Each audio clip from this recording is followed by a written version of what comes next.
Welcome back to Trending on Shaw. We're taking a look at our live shot of downtown Calgary right now. There's the Saddle Dome. It actually looks kind of sunny out there.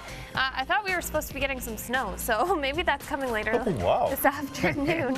Well, that's what I originally saw, but maybe we'll get some of that later this afternoon. But it is still quite chilly out there. We're sitting at -15. Feels closer to a -21, so bundle up if you haven't headed out the door just yet. Yeah, or bundle up if you're going to be on a rooftop for the next, 72 hours. Firefighter Tom Dukes is here with the Airdrie firefighters, who's doing a camping out for muscular dystrophy on top of a rooftop. I don't know what you guys are thinking, but it's a cool thing. Michelle Young, founder of Leg Up, is here as well, too. And we have Mary Kuchle, who's here as well, too. Mary About Time. M-E-R-R, About Town. Yes. M-E-R-R-Y. Yes, which is my real name.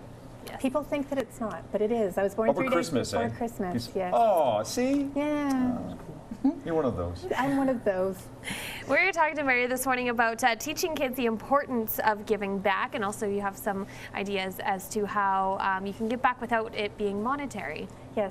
Well, it's one of those things. I have a 7-year-old, and kids can be very selfish and about themselves. They're like, I don't want to give anybody anything. It's mine. So we talk a lot about,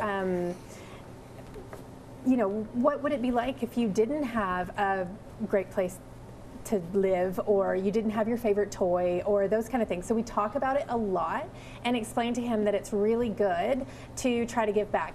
And I actually had a campaign that I did recently on my blog about handing out Kleenex packets to people. So they gave me these packets. It said one for you and one to share. So I put some on the bus stop. Aww. And basically it was 2 individual packets that so you could rip it apart, and it was one for you to keep and one for you to give. So it not only I gave them to them, but it also gave them a chance to share it to somebody else.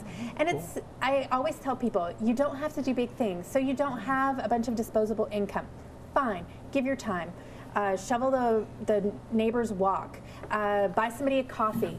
Actually, you know what? The thing we forget, smile. Smile and say hello. The other day I was shoveling my neighbor's walk, and because they're building a house and they're not there. So this guy stopped and he goes, "Thank you for doing that." And I said, "Oh, you're welcome. Is this your house?" And he goes, "No, but I walk here every day, and it's really nice not to be slipping down because nobody shoveled the walk. So I really appreciate it." And I was like, "You're welcome." And so I made him feel good because I was doing it. He made me feel good because I said thank you. It's amazing how you can change somebody's day just by doing those little things that make us all human and make us all remember that other people care. When we see the firefighters in Airdrie this Thursday going up there for 72 hours, yes. It's their small way of saying, hey, we're doing something, but even though we are not directly involved, we look up there and our kids look up. I bet you've got a lot of kids who look up there too and go, that is just beyond cool. Exactly. They're doing the right thing. And it's huge, right? And so the thing to remind kids, though, is think outside the box, right? Who would have thought? It's not a normal way to raise money, but it's great.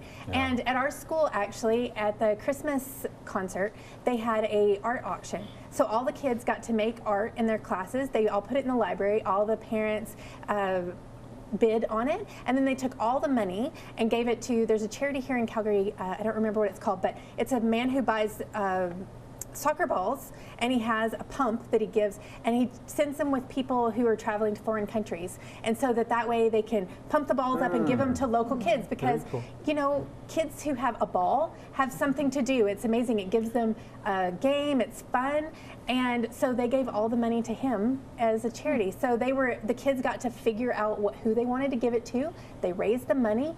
He's going to come in and talk to the entire school about what their money bought. So it's just those little things about showing kids how to give money to another child, especially. That's something that they can understand to empathize better. as well, too. Yes. What was we were talking about yesterday, Kate? There's the Queen Elizababeth School here in Calgary. I think it was last week that they decided to do that, have the kids feel empathetic.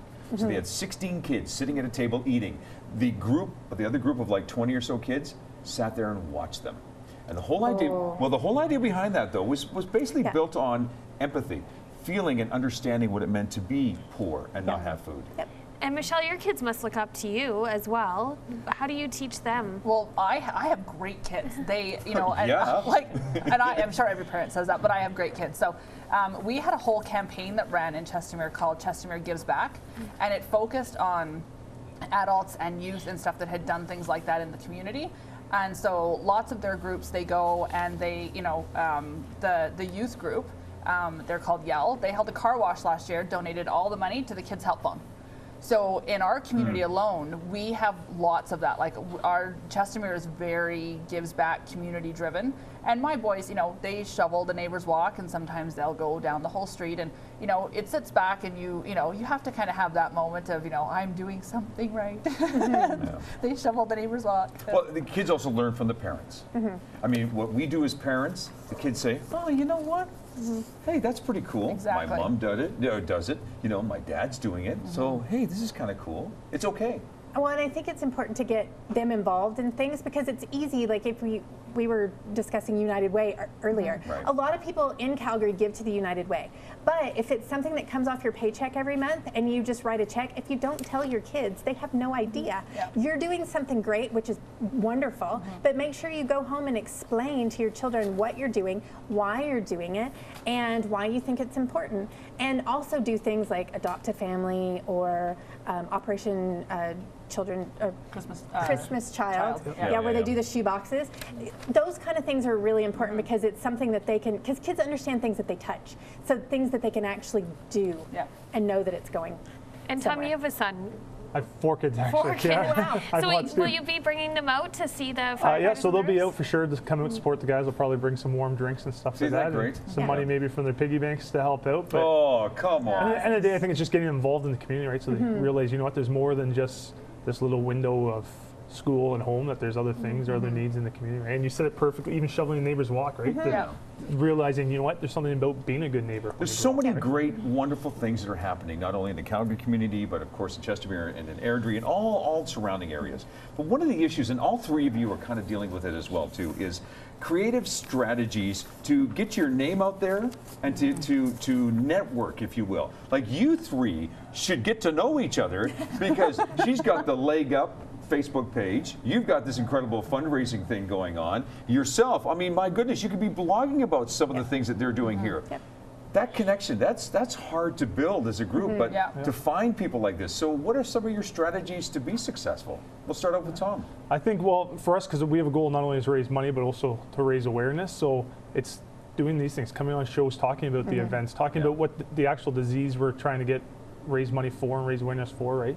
And that's half it. The other thing is just trying to get people engaged, right? Members of our own department engaged to come out and volunteer, community partners engaged and stuff like that. So I think the biggest thing is finding something exciting or something people can get behind and they want to stand behind it, right? Like it's easy to go ask for money. It's hard to find something that people want to, oh my, you guys are camping on a roof. Oh yeah, I'll get behind. Sure. Stuff like that, right? Like I think that's the main challenge. And for yourself too, I mean, I think one of the strategies would be getting on board with something like this. I mean, if they've got a group of followers, why not? Sure. And usually that is, you know, when I started this, you know, I approached, you know, charities. I went through lists. I pick up the phone and this is who I am and this is what I do. And you have to just, when you're passionate about it, there's no giving up. You just keep going and, you know, people will find it, explaining what it is, clearing up any myths about crowdfunding because it's a little bit of an unknown. People aren't quite sure, you know, could we trust it, you know.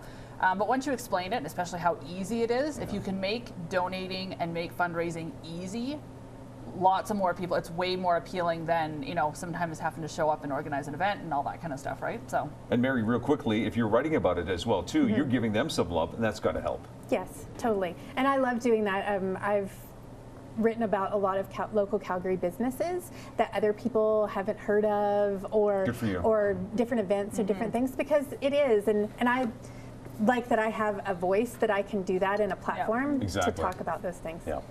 Thank you, Mary. You can check out Mary's blog, Mary About Town, and you can see all the things that she blogs about, including very family and Calgary-oriented things. So we are going to go to Lindy now, Lindy Free, who is sweating. Yes, spinning and sweating. She is spinning her way to good karma, like I said earlier, and giving stuff away. What's unique also about Spoke and Spin? Okay, well, the best thing about our studio is we have access to facilities here in the hotel.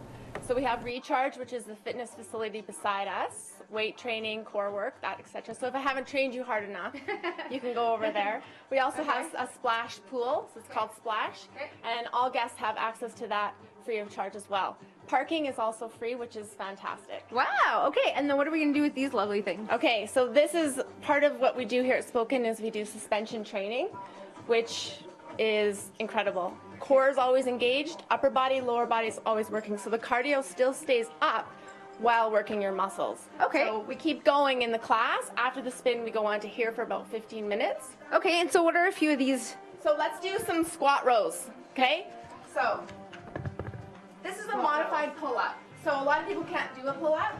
So if you squat down, keep your chest up, squeeze your back. So this now enables us to do a pull-up, which is pretty cool. If you want to make it harder, come closer down to the pin. And now we're working even more intensely. You take the wrist out of it, and we're working your back. Okay. Let's try it out. Oh, that's hard. Okay, and now we still have a few tickets to give away. One of them is for I Hate Hamlet by Paul Rudnick. The production runs in the Joyce Doolittle Theatre at the Pump House Theatre, January 23rd to January 7th. Also, 2 complimentary tickets for Northern Lights that runs at the University of Calgary Sunday, February 8th. So who wants to win some tickets? Okay, so we're gonna Yay! compete. We're gonna do a plank competition. See how long we can hold it. Okay, let's see Properly. who can hold the plank longest. Let's hold out. Keep that head up. Squeeze. I want to see you all keep that core strong. So we've got the shoulders working, the core. Am I supposed to be shaking? Yes, shaking is always good. It means the muscles are working. Okay. Good. And just keep breathing. Keep that head up. Okay. Hold, hold, hold. I think I'm cheating. No, I think Can I do a stand-up you just plank? need to come here more often. Yeah. You can tell who's been coming on a regular basis. So who's doing the best? Who needs these tickets? I think I'm going to give it to Liz.